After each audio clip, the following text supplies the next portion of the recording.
প্রধানমন্ত্রীজির যে স্লোগান, যে অন্তিম ব্যক্তি পর্যন্ত পণ্ডিত দীনদয়ালজির যে চিন্তাভাবনা, সেটাকে উনি সেইভাবে কাজ করছেন। এবং উনি যে নারা দিয়েছেন, ওনার কাছে যে স্লোগান, সেটা হচ্ছে সবকা সাথ সবকা বিকাশ, আর তার বিশ্বাস আর তার পায়া। আজকে আমি যখন এখানে আসছিলাম, তো আসার সময় আমি যখন ওনাদেরকে দেখলাম, নিজের মধ্যেও কিন্তু একটা আনন্দ, যে মানুষ সবাই যদি খুশি থাকে, সবাই যদি আনন্দে থাকে, এর থেকে বড় তৃপ্তি আর কিছুই হয় না। যাদের হাতে আজকে আমরা লাইসেন্স দিলাম মোটর যারা চালাবে, আমাদের বোনেরা, নিজেদের তো কত, মানে আমার মনে হয় এখানে কেউ এটা মানে এমন না যে এটা কত বড় উপলব্ধির বিষয়। এবং সবাইকে আজকে আমরা, যারা প্রধানমন্ত্রী নরেন্দ্র মোদীজি বারবার যেটা বলেছেন যে আমাদের মহিলাদের সামনের দিকে এগিয়ে নিয়ে যেতে হবে। আমাদের এখানে ত্রিপুরাতে 33% রিজার্ভেশন মহিলাদের জন্য আমরা করেছি।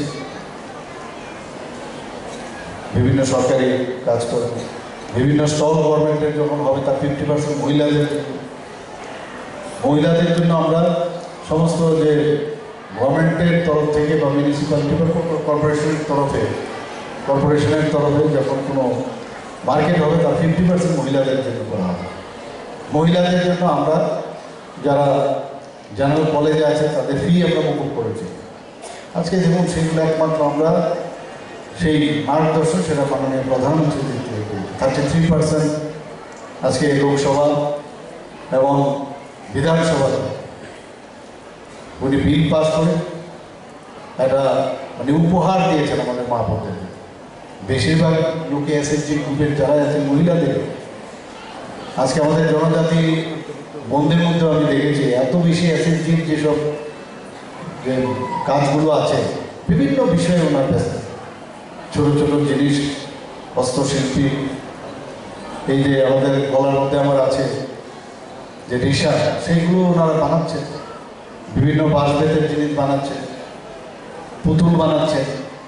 আর মাননীয় প্রধানমন্ত্রী বারবার যেটা বলছেন যে আমাদের যে আত্মনির্ভর হওয়া, সেটা কিন্তু আজকে আমরা দেখতে পাচ্ছি, প্রতিটা কোনায় কোনায় আমরা দেখছি।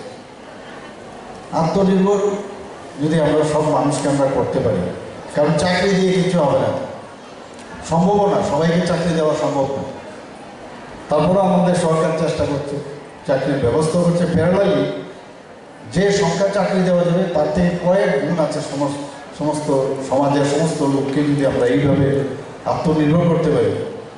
এন্টারপ্রেনার বানানো হচ্ছে, গ্রুপ করে কাজ করছে। আমি যে কারণে ত্রিপুরা আরবান লাইভলিহুড মিশনের যিনি সেক্রেটারি মহোদয় আছেন বা ওনার টিম, সবাইকে আমি ধন্যবাদ দেবো। ওনারা যেভাবে মনে প্রাণে আমাদের সরকারের হয়ে ওনারা যেভাবে কাজ করছেন, সত্যিই প্রশংসার দাবি রাখেন।